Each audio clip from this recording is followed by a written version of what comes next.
The 26th of April, 1899, Volume 2. Souls Who Are Detached. Louisa prays for the healing of a speech defect of her confessor. Today, while my loving Jesus was making himself seen, it seemed to me that he was sending me many flashes of light which penetrated through all of me, when in one instant I found myself outside of myself together with him, and the confessor was there. Immediately I prayed my beloved Jesus to give a kiss to the confessor and to go into his arms for a little while. Jesus was a child. To make me content immediately, he kissed the confessor on his face, but without wanting to detach from me. I remained all afflicted, and I said to him, "My little treasure, my intention was for you to kiss not his face but his mouth, so that touched by your most pure lips, it may be sanctified and strengthened from that weakness. In this way it will be able to announce your holy word more freely and to sanctify others. Oh, please, I pray you to make me content." So Jesus gave him another kiss on his mouth, and then he said, "I am so very pleased with the souls who are detached from everything, not only in the affect, but also in the effect, that as they keep stripping themselves, my light keeps investing them, and they become just like crystals, such that the light of the sun finds no impediment to penetrate inside of them, unlike buildings and other material things." Then he added, they think that they strip themselves, but instead they come to be clothed not only with spiritual things, but also with corporal ones, because my providence has a care, or particular and special, for these detached souls. My providence covers them everywhere. It happens that they have nothing, but they possess everything. After this, we withdrew from the confessor, and we found many religious people who seemed all to have their goals set on working for their interest. Passing through their midst, Jesus said, "Woe, woe to one who works for the purpose of gaining money. You have already received your recompense." End of the reading. The 26th of April, 1904, Volume 6. The habit does not make the monk. This morning, as I was outside of myself, I found myself with baby Jesus in my arms, surrounded by various devoted people and priests, many of whom were intent on vanities, on luxury, and on fashion, and it seemed that they were saying that ancient proverb among themselves, "The habit does not make the monk." Blessed Jesus told me, "My beloved, oh, how defrauded I feel of the glory which the creature owes me, and which I am denied with so much cheek, and even by persons who are said to be devout." On hearing this, I said, "Dear little one of my heart, let us recite 3 glory bees, placing the intention of giving to your divinity all the glory that the creature owes it, so you will receive at least a reparation." And he, "Yes, yes, let us recite them." So we recited them together. Then we recited one Hail Mary, placing the intention of giving the Queen Mother also all the glory that creatures owe her. Oh, how beautiful it was to pray with Blessed Jesus. I felt so much at ease that I said, "My beloved, how I would like to make the profession of faith in your hands by reciting the creed together with you." And he, "The creed you will recite by yourself, because that is for you, not for me. And you will say it in the name of all creatures, so as to give me more honour and glory." So I placed my hands in his and I recited the creed. After this, Blessed Jesus told me, "My daughter, it seems that I feel more relieved, and that the black cloud of human ingratitude, especially from devout souls, has been moved away. Ah, my daughter, the external action has so much strength to penetrate into one's interior as to form a material garment for the soul. And when the divine touch touches them, they do not feel it vividly, because their souls are wrapped with a muddy garment. And since they do not feel the liveliness of grace, grace is either rejected or remains fruitless. Oh, how difficult it is to enjoy pleasures, to dress luxuriously on the outside, and to dispose those things internally. On the contrary, the opposite occurs. That is, one loves in his interior and enjoys what surrounds him externally. My daughter, consider yourself what the sorrow of my heart is in these times, in seeing my grace being rejected by all kinds of people, while all my consolation is assisting creatures, and the whole life of creatures is divine help. But creatures reject my assistance and my help. You come to take part in my sorrow and compassionate my bitternesses. Having said this, he disappeared, while I remain all afflicted because of the pains of my adorable Jesus. End of the reading. The 26th of April, 1906, Volume 7. Jesus does not want to let her see the chastisements so as not to afflict her. Continuing in my poor state, I felt there were people around my bed who wanted me to see the chastisements which were happening in the world, earthquakes, wars, and many other things which I could not understand well, to make me intercede with the Lord. It seemed to me that they were saints, but I cannot tell with certainty. In the meantime, blessed Jesus came out from within my interior, and he said to them, do not molest her, do not afflict her by wanting to make her see sorrowful scenes. Rather, let her be tranquil and leave her alone with me. They went away, and I remained concerned. Who knows what is happening, and that he does not even want me to see? Then afterwards, I found myself outside of myself, and I saw a priest who began to talk about the earthquakes which had occurred in the past days, saying, the Lord is very indignant. I believe they are not yet finished. And who knows whether we will be spared? He became inflamed, and it seemed that his heart was beating so strongly that I could feel it myself, and those heartbeats would reverberate in my heart. I could not understand who he was, but I felt a certain something being communicated to me. Then he added, how can grave things happen with destructions and dying of people where there is a heart that loves for all? At most, a few tremors might be felt without considerable damage. On hearing a heart that loves for all, I felt as though I were being picked on, and I myself cannot tell how I came out saying, what are you saying, a heart that loves for all?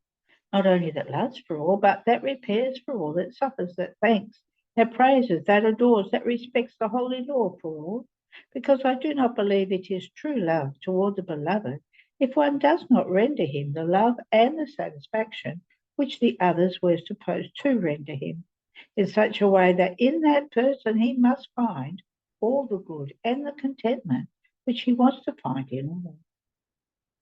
On hearing me, he became more ignited and drew near me in the act of wanting to clasp me. I was afraid. I felt blushing for having spoken that way, and my heart, struck by his heartbeats, was throbbing. He seemed to transform as if he were our Lord, but I cannot tell with certainty. Without my being able to oppose him, he clasped me to himself, telling me, every morning I will come to you, and we will have breakfast together. At that moment, I found myself inside myself. End of the reading. The 26th of April, 1921, Volume 12, The War Which the Divine Will Wage on the Creatures. I continued in my painful state. My sweet Jesus came for just a little, and drawing me strongly to himself, told me, my daughter, I repeat it to you, do not look at the earth. Let them do what they want. They want to make war, so be it. When they get tired, I too will make my war. Their tiredness in evil, their disenchantments, the disillusions, the losses suffered, will dispose them to receive my war. My war will be war of love. My will descend from heaven into their midst. All of your acts and those of others done in my volition will wage war on the creatures, but not a war of blood. They will wage war with weapons of love, giving them gifts, graces, and peace. They will give such surprising things as to astonish the ungrateful man. This will of mine, militia of heaven, will confuse man with divine weapons. It will overwhelm him and will give him the light in order to see, not evil, but the gifts and the riches with which I want to enrich him. The acts done in my will, carrying the creative power within themselves, will be the new salvation of man. And descending from heaven, they will bring all goods upon earth. They will bring the new era and the triumph over human iniquity. Therefore, multiply your acts in my will to form the weapons, the gifts, the graces, so as to be able to descend into the midst of creatures and wage the war of love on them. Then, with a more afflicted tone, he added, My daughter, it will happen to me as to a poor father whose wicked children not only offend him, but would want to kill him. And if they don't do it, it is because they cannot. Now, since these children want to kill their father, it is no wonder that they kill one another, that one is against the other, that they impoverish themselves, that they reach the point of being all in the act of dying. And what is worse is that they don't even remember that they have a father. Now, what does this father do? Exiled by his own children, while these fight, wound one another, and are about to die of starvation. The father works hard in order to acquire new riches, gifts, and remedies for his children, and when he sees them almost lost, he goes into their midst to make them richer. He offers remedies for their wounds and brings peace and happiness to all. Now, conquered by so much love, these children will bind themselves to their father with a lasting peace and will love him. The same will happen to me. Therefore, I want you in my will as faithful daughter of my volition, and I want you at work together with me to acquire the new riches to be given to the creatures. Be faithful to me and occupy yourself with nothing else. End of the reading. The 26th of April, 1925, Volume 17, Doubts of the Soul about the Writings. Jesus gives her peace. I was thinking to myself about certain things regarding the will of God, which good Jesus had told me, and which have been published, and therefore go around in the hands of those who want to read them. I felt so ashamed within me that this caused me an indescribable pain, and I said, My beloved good, how could you allow this? Our secrets, which I wrote out of obedience and only for love of you, and now before the eyes of others, if they continue to publish more things, I'll die of shame and of pain. And after this, as recompense for my hard sacrifice, you have left me so painfully. If you had been with me, you would have had pity on my pain, and you would have given me the strength to bear so much shame and pain. But while I was saying this, my sweet Jesus came out from within my interior, and placing one hand on my forehead and the other on my mouth, as though wanting to stop the many afflicting thoughts that came to me, told me, Be quiet, be quiet. Do not want to continue any further. These are not your things, but mine. It is my will that wants to follow its course to make itself known. And my will is more than some. It takes too much to hide the light of the sun. Even more, it is completely impossible. And if they stop it from one side, it surpasses the obstacle which they placed in front of it, and escaping from the other sides, it follows its way with majesty, leaving those who wanted to prevent its course confused, because they had seen it escape from all sides without being able to catch it. A lamp can be hidden, but the sun never. Such is my will more than some, and if you want to hide it, it will be impossible for you. Therefore be quiet, my daughter, and let the eternal sun of my will follow its course, both through the writings and through publications, through your words and through your manners. Let it surpass every obstacle, escape all impediments, and as refulgent light cover the whole world. I long for it, I want it. But then, how much of the truths of my will was really put out? One could say it was just the atoms of its light. And although just atoms, if you knew the good they do, what will happen when after all the truths which I revealed about my will be gathered, the fecundity of its light, the good it contains, the infinite extension of the merits it multiplies, and all the rest, everything will be reunited as a whole and will form not just the atoms or a rising sun, but its full day. What will happen? What good will this eternal sun not produce in the midst of creatures? And you and I will be, oh, how happy in seeing my will known, loved and done. Therefore let me do. Furthermore, no, it is not true that I have left you. How is it? Don't you feel me within yourself? Don't you hear the echo of my prayer in your interior as I embrace everything and everyone in such a way that no one can escape me, since all things and all generations are like one single point for me? So I pray, I love, I adore my Father, I repair for all. And you, echoing my prayer, feel as if you were holding everyone and everything in your power, and you repeat what I do.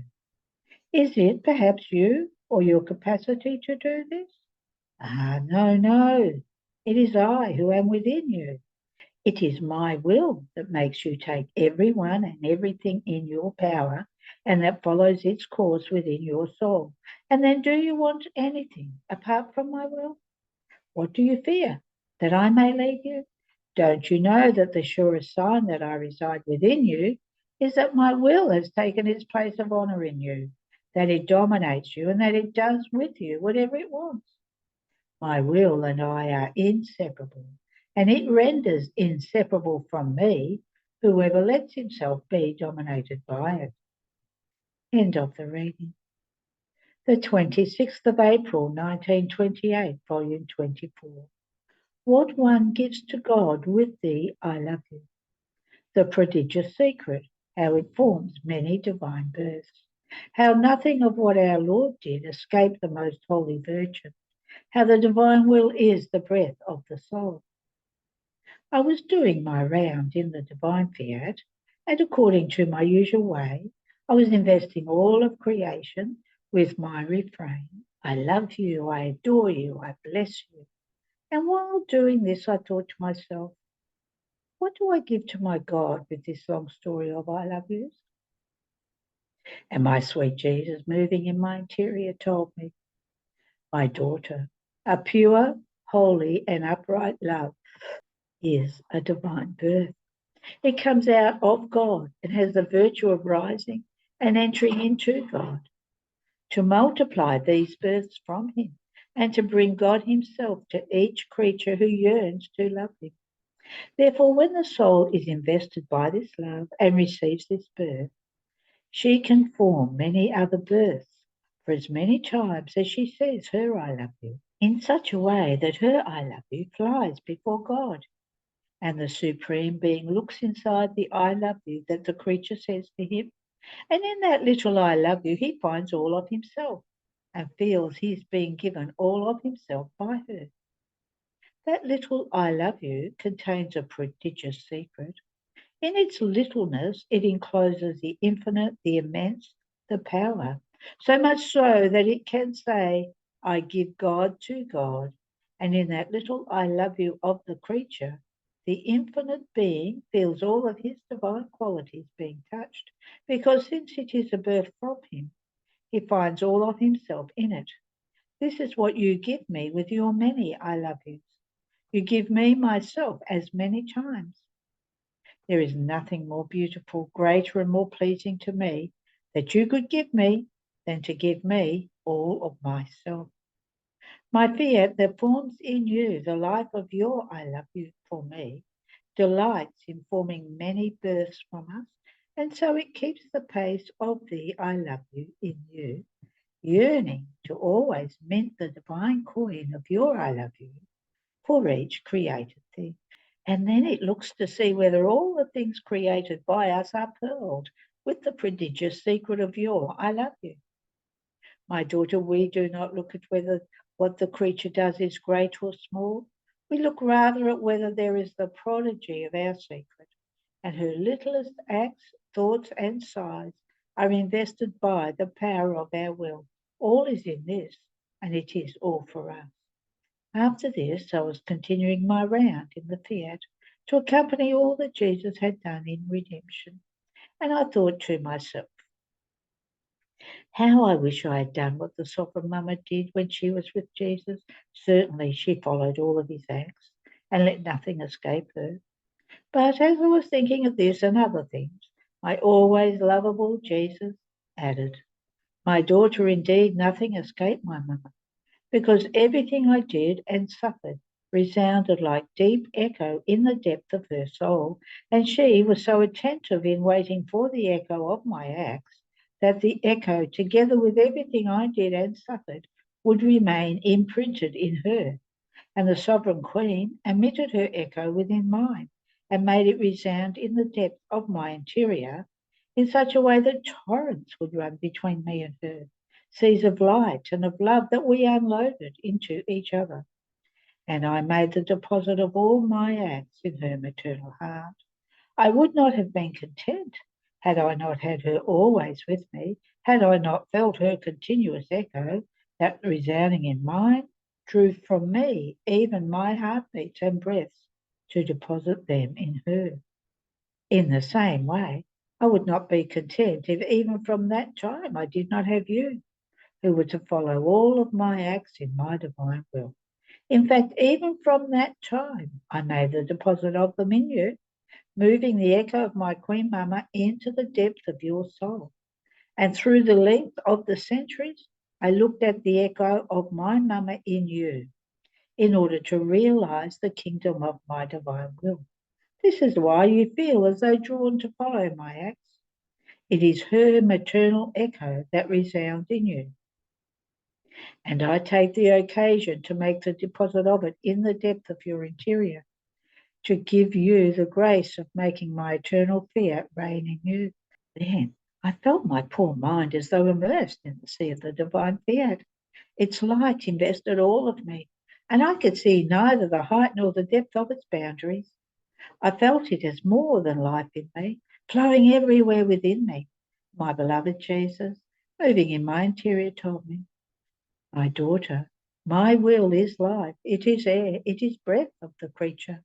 It is not like the other virtues that are neither continuous life nor breath of the creature, and therefore they are exercised at time and circumstance.